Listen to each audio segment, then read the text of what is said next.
Today's video, I'm going to show you a few different ways you can play around and create a TV scanline effect for your images. So the first thing I'm going to do is I've actually got this image I've taken off Pexels, and I've actually got a few other images from Unsplash I'm going to pop into the description below, which I'm going to use later.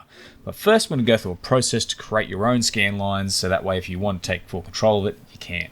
So the way it works is, what I'm going to do is I'm actually going to create a new document. And what I'm going to do is I'm going to make the width 1 pixel and the height 2 pixels. So we're going 1 pixel wide by 2 pixels tall, and we're going to hit create. Now we have this tiny image, so I'm going to click on my magnifying glass here and just drag a box and zoom right in. So we've got this one image is simply 2 pixels. All I'm going to do is I'm going to grab my little square selection tool here and select the top pixel. And if you're seeing white here or transparent, like if you have transparent, that's fine. What we're going to do is simply get our fill tool, so the paint bucket tool here, which is actually hiding behind the gradient tool. So it'll be one of these. You just click and hold to find the paint bucket tool. I'll pop some black in here. And if I need to, I'll actually select the bottom half, swap these around, and put some white in the bottom as well. But I already had that there, so it's not important. So now we have a black box and a white box. So I'm going to actually just select the whole thing now, or hit Control A. And I'm going to go to Edit, Define Pattern. I'm going to call this one Scanlines. So Edit, Define Pattern, and we'll call it Scanlines. So now I head back to our image, and I'm going to create a new layer. If you can't see your layers panel, head to Window and Layers to turn it on. So I'm going to add a new layer. I'm going to go to Edit and Fill. And I'm going to actually go, instead of a background color, I'm going to go to Contents. I'm going to say Pattern. And where it says Custom Pattern, I'm going to scroll right down, and we have our scanlines here, which we just created. You'll see the black and the white, or they might be in a folder elsewhere, but it should be towards the bottom because it's relatively new. And I'm going to click OK.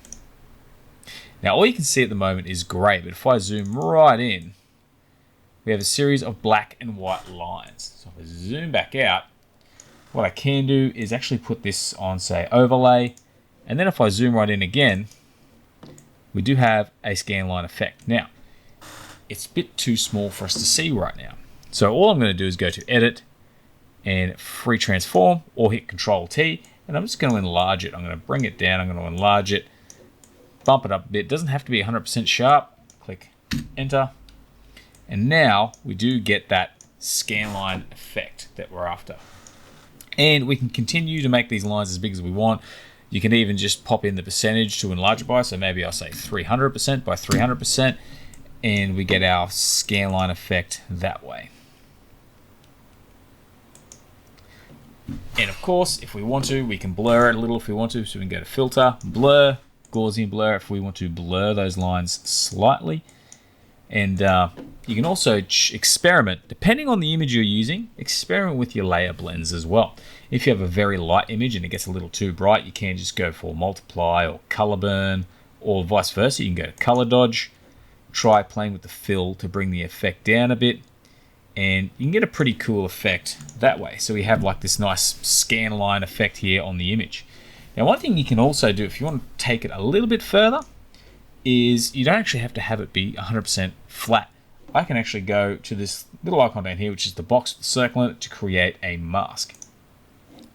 And then I can grab my brush tool, might take the hardness right down, make a rather large brush, maybe even pop the opacity back to say 35%, get that brush much bigger, and I can start to subtract certain areas, maybe not that big, and decrease. Make sure you're painting black and white and decrease the effect in certain areas if I don't want it to be 100%. So we get this sort of scanline effect. And also one thing you can do to make it stand out a bit more is if I say copy this bottom layer again with the photo. So I'm clicking and dragging to the plus symbol to do that. I can go to Filter and say, well actually no, sorry, Blur Gallery, and go to Field Blur. And right in the middle, I'm going to pop this blur down to 0. But if I go to, say, the corner over here, I can blur it a bit more, and just create little areas where the image is blurred, and it kind of highlights those lines a little bit so we get a cool effect that way. Now the good news is, oops, it's Control Z. I'm going to click OK up here when I'm done. You can also just do a Gaussian blur and mask that out as we did with the scan lines. But one thing you can do is if you get there and you find that your scan lines are a bit too big, just on your layer palette, turn off the link, click on the left image till you see the border, and you can even just zoom out, hit Control T, and make that smaller again. So Control T for free transform. It's quite large at the moment, so I'll bring it down, move it up, and I can decrease the size of that layer again if I don't want my lines to be that big. Zoom back in, and we have a tighter effect, which if I bump the opacity up, you can see here. Now it's hard to notice it on screen without it being zoomed at a pretty precise level, but you can see our scanline effect up here and around. So it's just a nifty, subtle effect you can add to your images. But one thing you can also do, and the following images are in the description below, is we can use some TV distortion from unsplash.com, some more TV distortion. We can even use this one instead of our scan lines, but I like to have a little bit of control. But I'm going to copy this whole image, so I'm going to hit Control A and Control C, or Command A, and just paste that in place.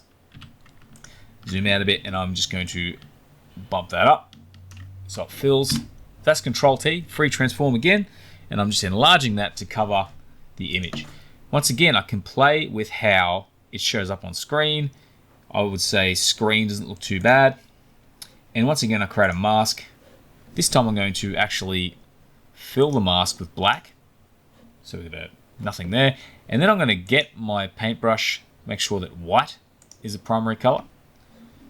Decrease my brush size a bit until I've got one. If you don't see the brush size, hit the caps lock on your... and we can just sort of paint some of that distortion in a little bit if we want to, and create a bit more of a distorted effect that way as well. And then of course we can also switch that to black and remove some of it if we want to as well. So you can start to get a pretty cool little TV effect that way if you want to play with that as well. And that way you have control over what areas of the image you want to show through, because there are certain areas you probably don't want to distort too much, otherwise they're going to be too difficult to see. And of course, if you want to really take this scanline effect to another level, we can get this image here. Once again, link to below, copy that image, I paste that one in there. I can use this instead of my scan lines if I want to. Once again, I put it on overlay, pop the fill down. I'll even turn my original scan lines off, and you can see the effect we have there. And I can even enhance it a bit more with these if I want to, but you get the idea. Now the idea of this is not a straightforward step-by-step tutorial. It is something you will just play with until you get the result you like, but it's pretty simple. If you don't want to use images sourced elsewhere, you can simply use the pattern that I used earlier, but the images also do a good job as well. And using layers, we can tone the effect down or crank it up to get what we want. So just a quick little easy tutorial for you. I hope you found that one useful. Just a quick effect, something I used to use a lot back when I was a teenager, so this is a long time ago now, 20 years ago. So yeah, I hope you found that video useful. If you did, please consider giving it a like, and otherwise I hope to see you again soon. Have a great day.